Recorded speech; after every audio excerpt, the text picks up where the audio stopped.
교재 35페이지입니다.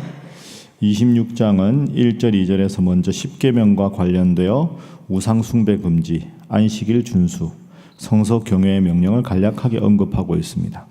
3절부터는 신명기 28장 이하의 복과 저주에 관한 율법과 상응하는 내용이 수록되어 있습니다. 고대 중동의 계약에서는 축복과 저주가 필수적인 부분이었습니다.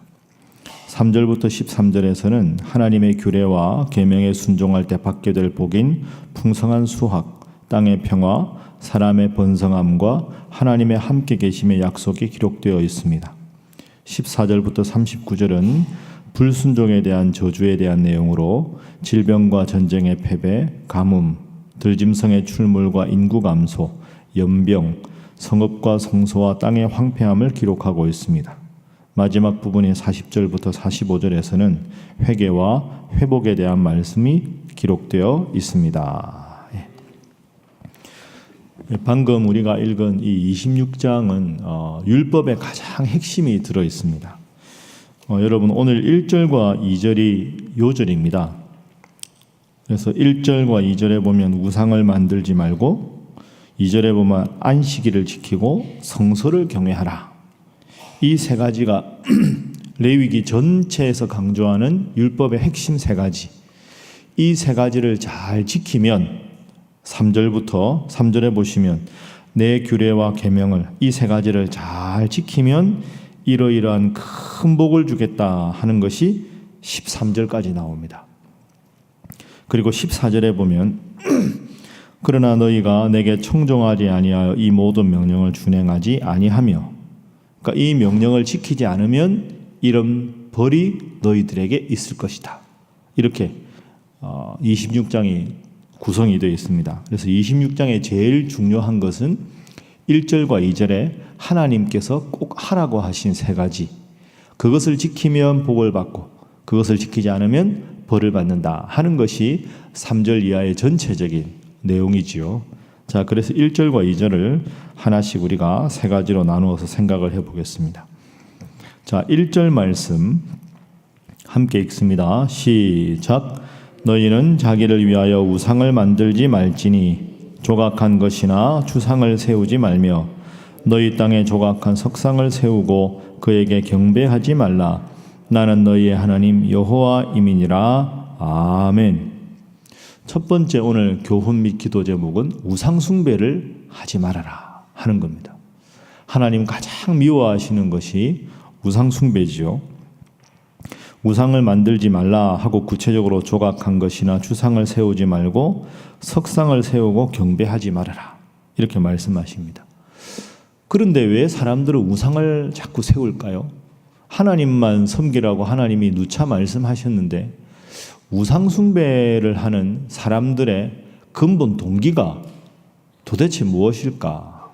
오늘 본문 1절에 나오죠. 자기를 위하여 우상을 만든다. 이 자기를 위하여라는 이 단어에 주목해야 합니다.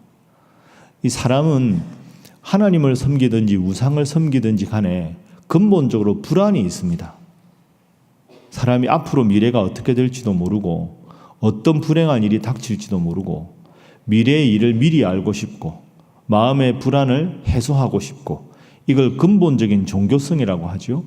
그런 마음이 있으니까 누군가 절대자에게 귀의하고 싶은 마음이 있는 겁니다. 그래서 우상을 만드는 거죠. 그러니까 사람이 우상을 만드는 건 자기 마음의 근본적인 불안함을 해소하기 위해서 나 자신을 위해서 우상을 만듭니다.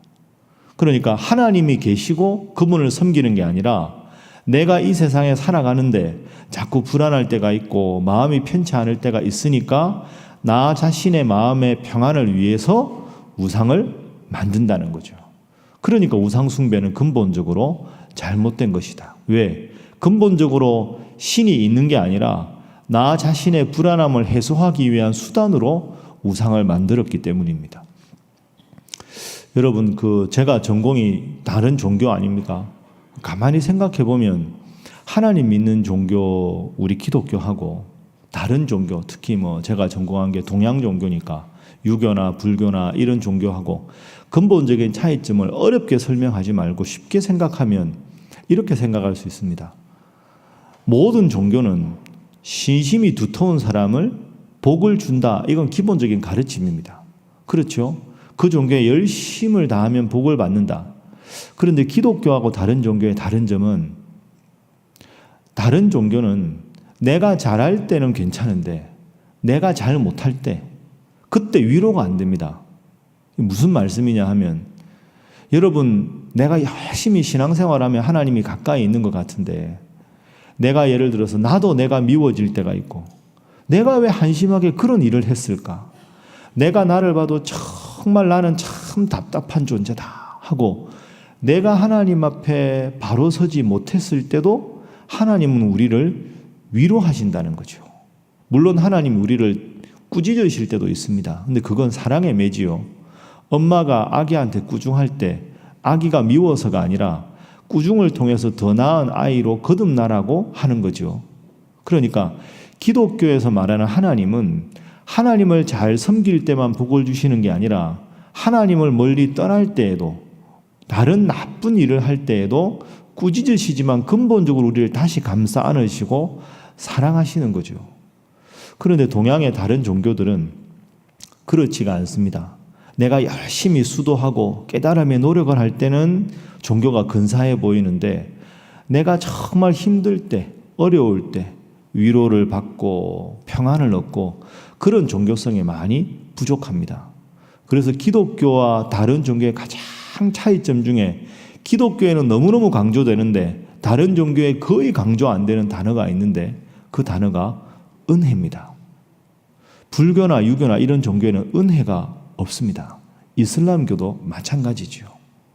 오늘 새벽에 여러분 교회에 오셨는데 기뻐서 오신 분도 있지만 며칠간 마음을 꾹 누르는 너무너무 답답함 때문에 잠도 못 자는 불면의 밤을 지내셔서 힘들고 지쳐서 할 수 없이 오신 분도 아마 계실 것이고, 그럴 때도 새벽기도 나오실 때 있을 겁니다. 그럴 때도 하나님, 제가 이것밖에 안 됩니다, 너무 힘듭니다 하면 은혜 하나님이 우리를 위로해 주시는 거죠. 우상 숭배의 근본 목적은 내가 평안을 얻기 위해서 수단으로 쓰는 것이다. 그러나 하나님은 나를 섬겨라, 나만 바라보면 모든 것을 다 너희에게 베풀어 주겠다. 오늘 약속하셨습니다. 평생 동안 하나님 잘 섬겨서 하나님의 은혜를 체험하시고 하나님의 사랑을 체험하시는 여러분 모두가 되시기를 주님 이름으로 축복합니다.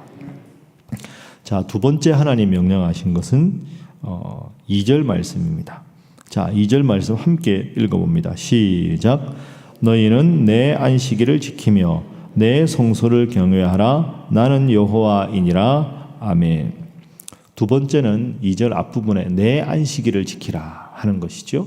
한번 따라합니다. 내 안식일을 지키라.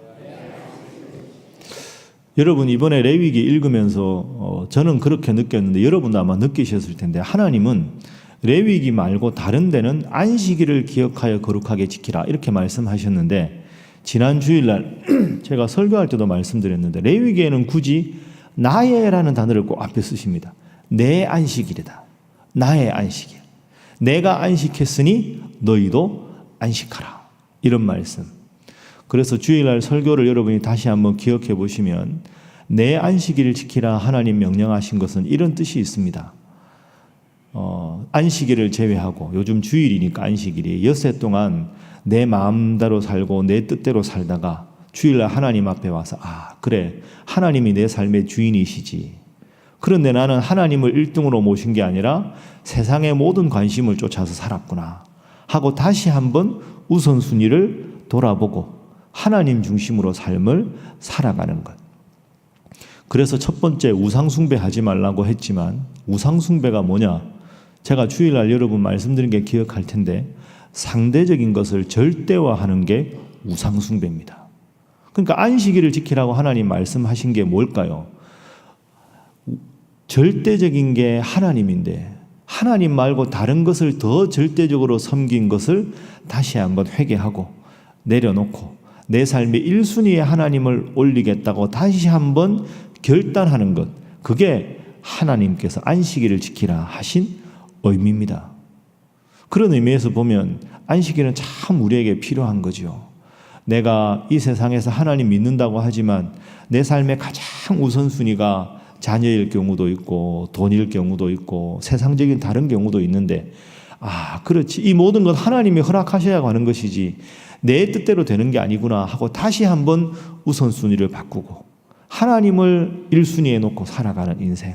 그렇게 살아가면 3절부터 그 큰 복을 하나님께서 주시겠다. 이렇게 말씀하셨습니다. 오늘도 그리고 주일날 예배를 드릴 때에도 여러분 이 점을 늘 기억하시기 바랍니다. 그리고 어저께 말씀드렸죠. 한번 따라하겠습니다. 안식이라고 안식년하고 희년은 따라하시죠. 지키는 날. 지키는 날이 아니고 뭐라고 말씀드렸습니까? 누리는 날. 한번 따라하겠습니다. 누리는 날. 이게 아주 큰 차이입니다. 안식일을 지키는 날이라서 내가 무조건 지킨다 이렇게 생각하면 이게 율법이 됩니다.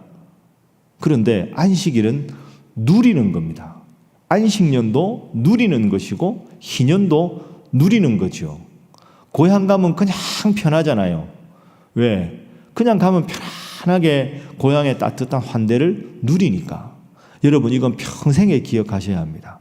주일날 예배 올 때 오늘 예배 안 오면 하나님이 꾸중하시겠지. 절대로 그게 아닙니다. 하나님이 주신 안식의 기쁨을 내가 누리는 날인 거죠. 기도는 꼭 해야 하는 게 아닙니다. 기도의 권리를 누리는 거죠. 하나님 말씀을 억지로 훈련으로 읽는 게 아닙니다. 하나님 말씀을 읽고 그 축복을 내가 누리는 거죠.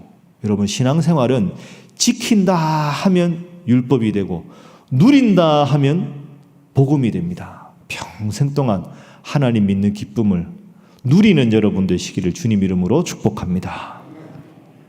자, 마지막 세 번째로 하나님 명령하신 것은 2절 후반부에 내 성소를 경외하라 이렇게 말씀하셨습니다. 따라하겠습니다. 내 성소를 경외하라. 이 성소라는 말은 하나님 앞에 예배드리는 성막을 말하겠죠. 레위기에 성막을 지었으니까. 내 성소를 경외하라 하는 말은 그 당시 여러분 배경을 한번 생각해 보십시오. 이방 사람들은 전부 이방 신전을 지어서 그 신전에 가서 우상을 섬겼겠죠. 그러니까 하나님께서 내 성소를 경외하라 하는 말은 여기 있을 때나 가나안 땅에 들어갈 때나 다른 이방 신전에 가서 이방 신을 섬기려고 절대로 눈을 돌리지 말고 항상 하나님 앞에 나와서 예배하기에 힘쓰라. 오직 나의 성소를 경외하라. 이렇게 하나님께서 말씀을 하신 겁니다. 하나님 중심의 삶을 평생 동안 살아가라. 이런 뜻으로 해석할 수 있습니다. 교회의 의미가 여기에 있습니다. 교회는 장소가 아니지요. 여기서 장사하면 강도의 구렬이 되고 시장에서도 하나님 앞에 예배하면 그곳이 예배당이 되는 거죠. 그러나 그럼에도 불구하고 하나님 앞에 예배드리는 이 공간은 또 한편 거룩한 공간입니다. 하나님 앞에 구별된 공간이기 때문이지요. 또 신약으로 넘어가면 우리들 각자가 하나님의 교회다. 이렇게 우리가 생각할 수 있습니다. 그래서 오늘 본문을 좀 더 적극적으로 해석하면 예배당에 와서 하나님만 경외하는 게 아니라 내 삶 자체가 예배당이 되고 내 삶 자체가 하나님 앞에 향기로운 예배가 되어야 한다 하는 것이 오늘 본문의 신약적인 의미가 됩니다. 사랑하는 여러분, 예배당에 올 때마다 하나님을 경외하라 하셨으니 하나님을 향한 사랑과 은혜가 충만한 여러분 되시기를 주님 이름으로 부탁합니다.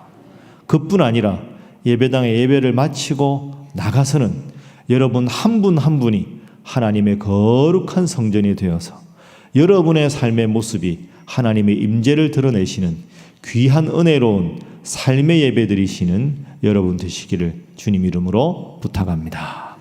자, 함께 기도하겠습니다. 오늘 주신 말씀 생각하면서 하나님, 내 삶에 오직 하나님만 섬기게 하시고 그 어떤 우상도 배격하게 하여 주옵소서.